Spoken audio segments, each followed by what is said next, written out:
Assalamualaikum warahmatullahi wabarakatuh. Judul kita, memahami Al-Quran dengan meneladan. Tidak pakai i. Oh, memang disengaja i-nya dibuang. Tapi waktu saya renung-renung itu, saya ingin balik. Bisakah kita berkata meneladan Rasulullah itu harus memahami Al-Quran? Karena kalau Anda tidak paham Al-Quran, Anda tidak bisa meneladan Rasulullah.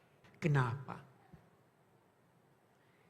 Karena sosok Rasulullah itu adalah penjelmaan dari tuntunan Al-Quran. Sayyidah Aisyah berkata, kana khuluquhul Quran. Jadi kalau Anda mau faham Quran, lihat Rasulullah bagaimana itu. Kalau Anda mau meneladan Rasulullah, fahami Al-Quran. Jadi dua hal yang tidak bisa dipisahkan. Kita melangkah lebih jauh. Kalau kita merujuk ke Al-Quran, paling tidak, saya belum pernah meneliti semua kosakatanya, tetapi paling tidak ada 3 kata yang digunakan Al-Quran dalam konteks keteladanan. Yang pertama, uswah. Yang kedua, qudwah. Yang ketiga, ittiba'. Kita tadi ayat yang dibaca, laqad kana lakum fi rasulillahi uswatun hasanah. Pada sosok Nabi Muhammad, pada kegiatannya, pada sunnahnya, pada gerak-geriknya, pada langkah-langkahnya, itu ada keteladanan yang kamu bisa ambil dari sana. Itu uswah. Yang kedua, itu di Al-Quran, kata qudwah, kita temukan ketika Allah membicarakan nabi-nabi sebelum ini, terus ada perintah kepada Nabi Muhammad. Ulaikal ladzina hadallahu fabihudahum iqtadi. Iqtadi. Jadi bukan ta'assa. Apa bedanya uswah dan qudwah? Kalau kita kembali kepada Al-Quran, uswah digunakannya untuk menggambarkan upaya meneladani sosok orangnya. Tetapi qudwah digunakan oleh Al-Quran untuk meneladani kandungan petunjuk, bukan orangnya. Beda kan? Nah, sekarang kita mau bertanya, Nabi Muhammad tidak disuruh, kita pun tidak disuruh untuk meneladani nabi-nabi terdahulu. Tapi kita disuruh uswah, meneladani sosok ini. Kalau kamu teladani sosok ini, itu sudah kamu teladani Al-Quran. Nabi Muhammad itu nabi-nabi hebat-hebat.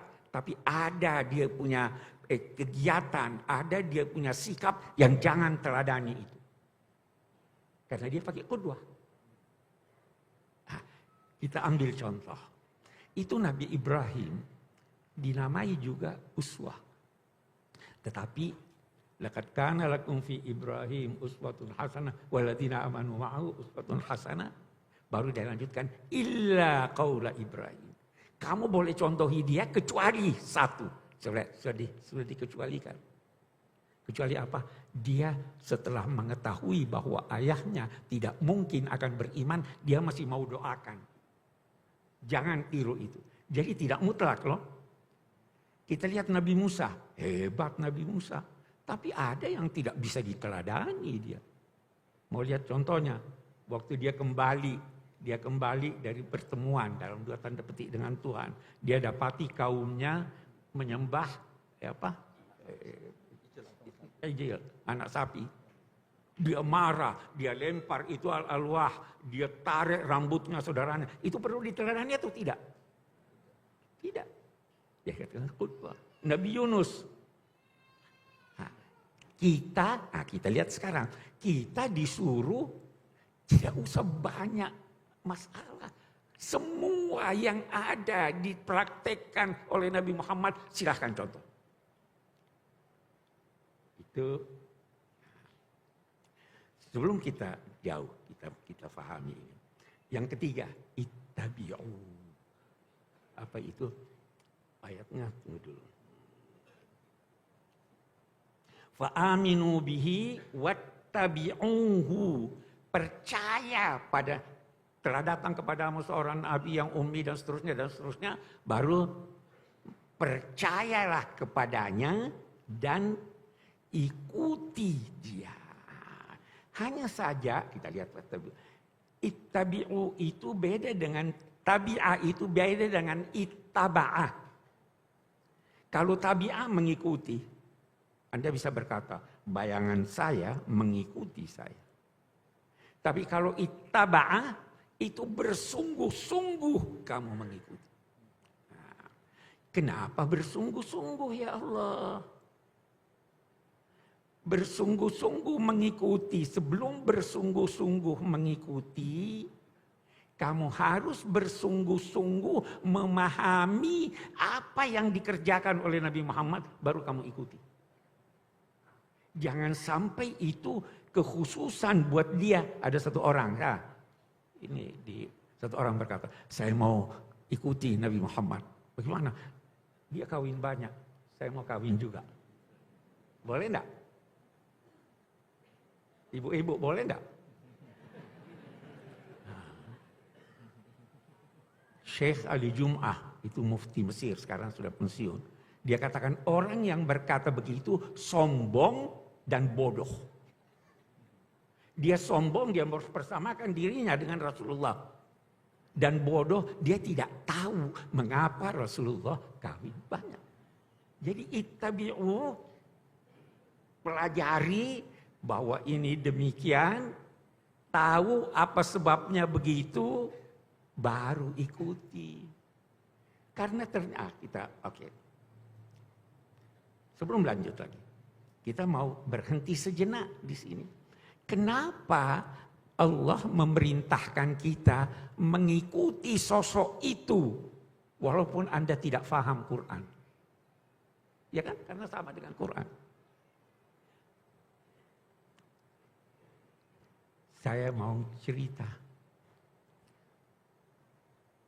Saya dulu waktu ujian PhD saya, sampai sekarang saya masih ingat satu pertanyaan dari penguji.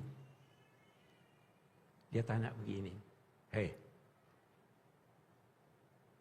coba terangkan pada saya makna hadis kuntu nabiyan wa adam bainar ruhi wal jasad. Saya telah dipersiapkan Allah menjadi nabi, sedang waktu itu Adam masih dalam proses kejadiannya. Jadi dalam dua tanda petik, Tuhan sudah punya rencana. Dia sudah siapkan segala sesuatu. Saya waktu ditanya itu tidak bisa jawab. Jadi, bagaimana? Akhirnya saya jawab begini. Saya merasa saya diilhami sesuatu jawaban. Saya jawab, itu persoalan metafisika. Tidak ada yang bisa jawab soal metafisika. Dia terus, itu guru saya masih hidup sampai sekarang, sudah tua. Istata'tal harab. Kamu berhasil menghindar dari jawaban. Setelah selesai beberapa hari saya berkunjung sama dia.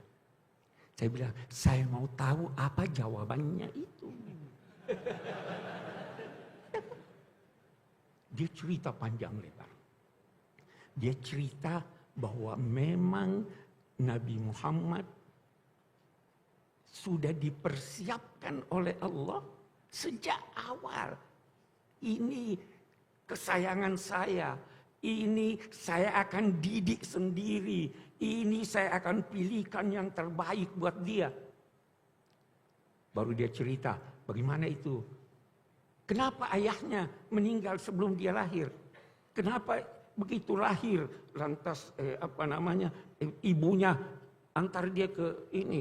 Begitu dikembalikan meninggal ibunya. Kenapa dia tidak pandai membaca? Kenapa dia dilahirkan, tumbuh besar di ini dari Mekah? Itu rencana Tuhan. Apa rencana Tuhan? Baru dia katakan, ada 4 faktor penting yang bisa membentuk manusia. Yang pertama, ayahnya. Ayah itu bisa membentuk. Yang kedua, ibunya. Yang ketiga, bacaannya. Yang keempat, lingkungannya. Allah tidak mau keempat faktor ini mempengaruhi Nabi Muhammad. Itu persiapannya. Jadi meninggal ayahnya, setelah selesai tugasnya membuai, ambil kamu tidak ada tugas lagi. Ibunya begitu ini, kasih yang lain, tidak ada pengaruh ibu.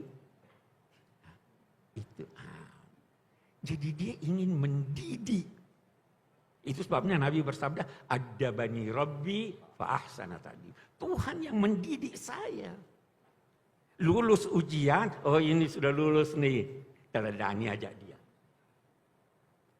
Tidak baca Quran, tidak mendalam pengetahuan tentang Al-Quran. Teladani aja dia. Gimana?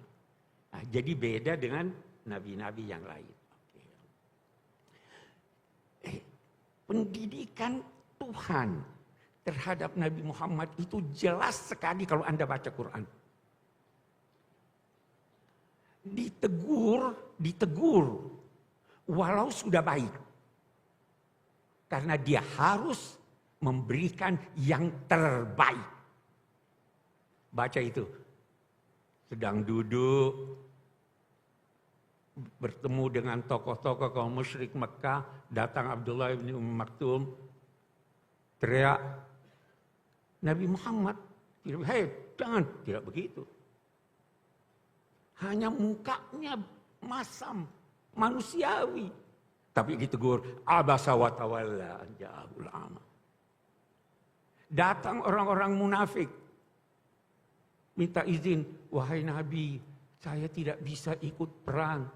Nabi berkata, tidak usah, ditegur. Lima adzinta lahum hatta yatabayyana. Kenapa kamu izinkan dia pergi sebelum kamu buktikan bahwa kamu bohong? Ini. Hubungan dengan istri mengalah dalam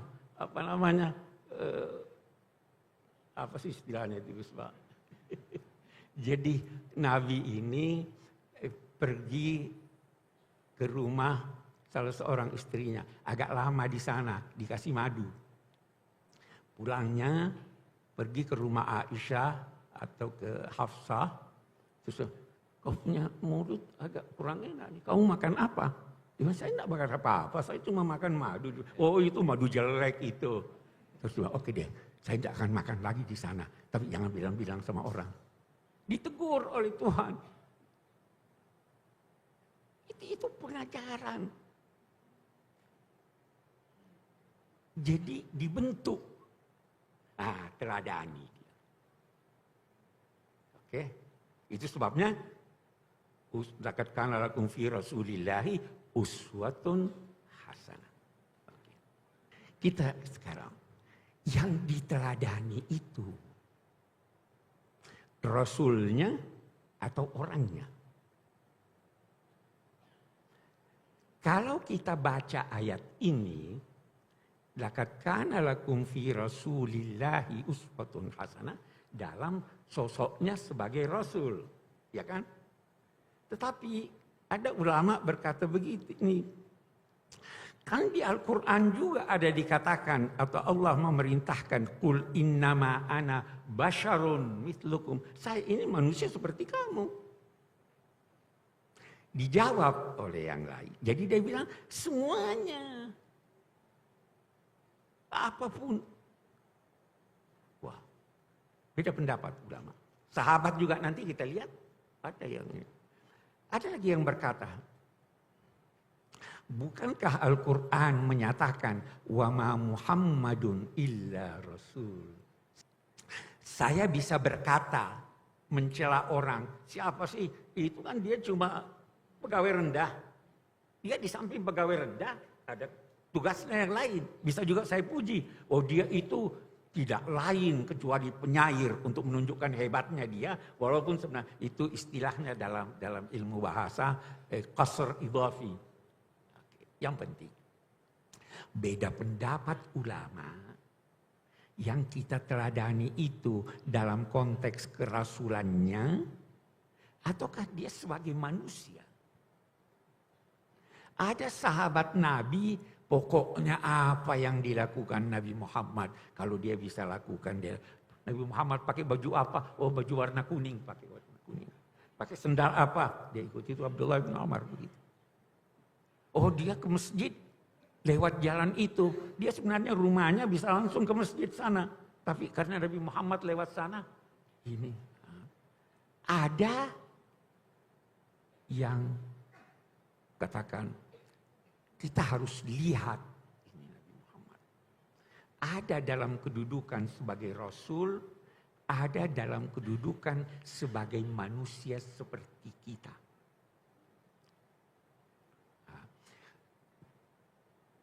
Sehingga kalau merujuk kepada sahabat-sahabat Nabi, sebagian besar mereka itu membagi sosok Sayyidina Muhammad ini dalam beberapa bagian. Sekali dia sebagai Rasul. Sebagai Rasul apa? Oh dia sholat subuh 2 rakaat. Ikuti dia.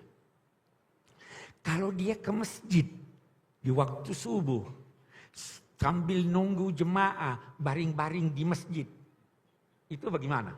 Diteladani juga atau tidak? Atau itu dalam kedudukannya sebagai manusia? Beda pendapat lah ulama kita. Ada ya sampai sekarang itu ada kan yang nunggu ini. Ada yang bilang, enggak itu kan Nabi capek nunggu. Senang makan paha kambing, harus senang juga. Maka mereka bagi. Ada Rasul, ada mufti, ada hakim, ada sebagai personal. Sebagai personal ada yang khusus buat dia, ada yang kita bisa sama. Saya beri contoh. Hind suaminya, untuk ibu-ibu nih, bapak-bapak jangan marah. Dengar dulu. Ibu-ibu, kalau suami punya duit, kikir, boleh enggak dicuri duitnya? Bapak-bapak diam. Bapak-bapak diam lah. Nanti fatwanya dari Gus Baha. Ini perempuan datang, saya punya suami kikir. Dia tidak beri saya yang mencukupi kebutuhan saya. Nabi jawab, khudhi ma yakfiki wa waladaki bil ma'ruf. Ambil aja tanpa pengetahuan dia.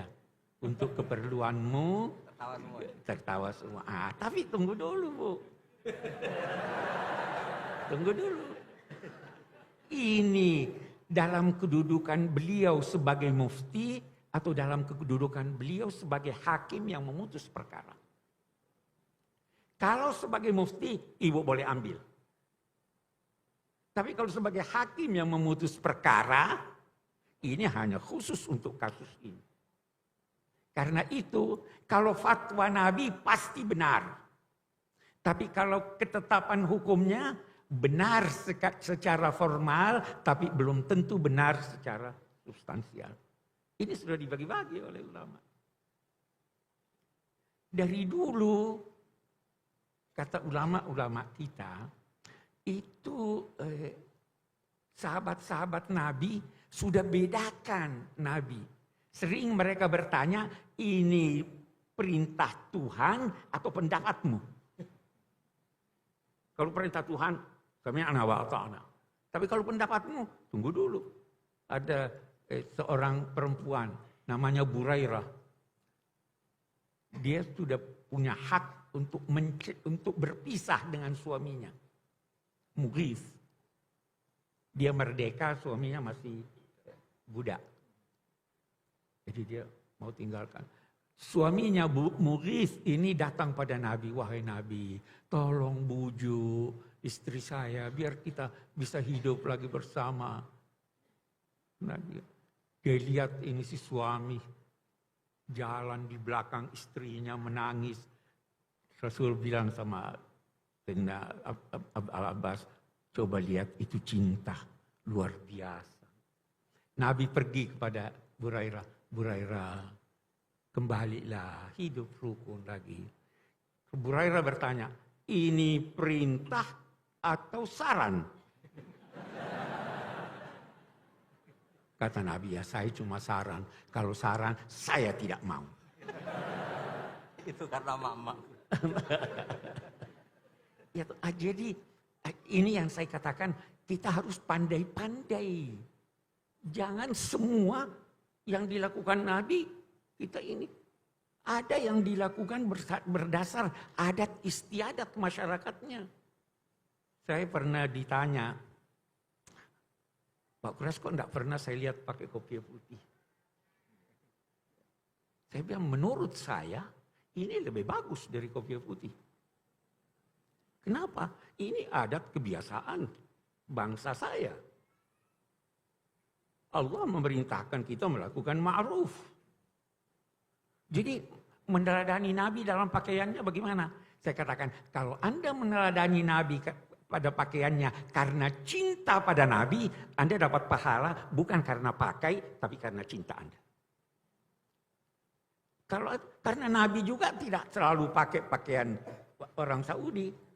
Pernah pakai pakaian dari Mesir, pernah pakai dari Yaman. Jadi sekali lagi meneladani dengan sungguh-sungguh setelah kita memahami. Dalam konteks kehidupan bermasyarakat seperti itu. Seringkali perbedaan pendapat itu Nabi boleh, silahkan. Tidak usah bersikeras. Karena itu ada ulama berkata, sekarang kita ambil contoh yang paling populer. Salat, baca Fatihah. Pakai bismillah atau tidak? Ada yang berkata? Ya kan? Ada yang pakai bismillah. Ada yang tidak pakai bismillah. Ada yang bismillahnya ini. Okay. Ada yang kompromi imamnya. Ada yang ngelihat yang nugasin. Itu. Ini bagaimana ini? Yang mana yang diteladani? Ya kan? Ada ulama yang mentarjih. Oh ini lebih kuat. Itu lebih. Oke silahkan. Tapi ada ulama yang saya menganut seperti itu. Apa itu? Nabi mempraktekkan aneka praktek sehingga semua benar. Ini yang berkata baca bismillah. Itu memang Nabi baca bismillah. Yang tidak baca itu memang waktu itu Nabi tidak baca. Jadi rukun kan? Tidak usah saling mempersalahkan. Itu teladan dari Nabi dalam kehidupan bermasyarakat. Bagaimana teladan dari Nabi dalam kehidupan masyarakat plural? Kita baca Piagam Madinah, kita baca pelayanannya kepada non-Muslim dan lain-lain sebagainya. Itu kita teladani Nabi. Saya ingin ambil kesimpulan. Anda mau teladani Nabi? Banyak sekali.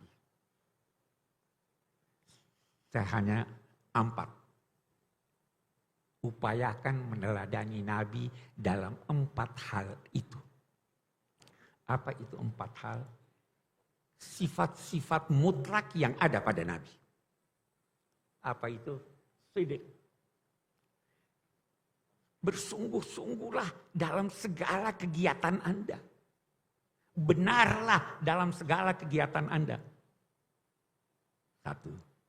Yang kedua, amanah. Jujur. Dalam segala hal jujurlah. Yang ketiga apa? Fatonah. Cerdas. Pupuk kecerdasan spiritual Anda. Pupuk kecerdasan intelektual Anda. Pupuk kecerdasan fisik Anda. Banyak macam. Anda sudah meneladani Nabi begitu. Tidak usah repot ini, itu dan sebagainya. Apa yang terakhir? Tabligh. Sampaikan apa yang perlu Anda sampaikan. Ukur setiap ucapan, tulisan Anda. Apa ini lebih banyak mudaratnya dari manfaatnya? Atau tidak? Ukur, oh ini tidak ada manfaatnya. Tidak usah WhatsApp. Ya kan? Itu kita sudah teladani Nabi itu. Ukur akhlaknya. Ketahuilah bahwa sekian banyak orang yang mencapai tingkat orang yang banyak puasa dan sholatnya karena akhlaknya. Itu kita teladani Nabi di situ. Daripada repot-repot segalanya beda-beda. Itu praktis. Saya kira itu kesimpulannya dapat saya sampaikan.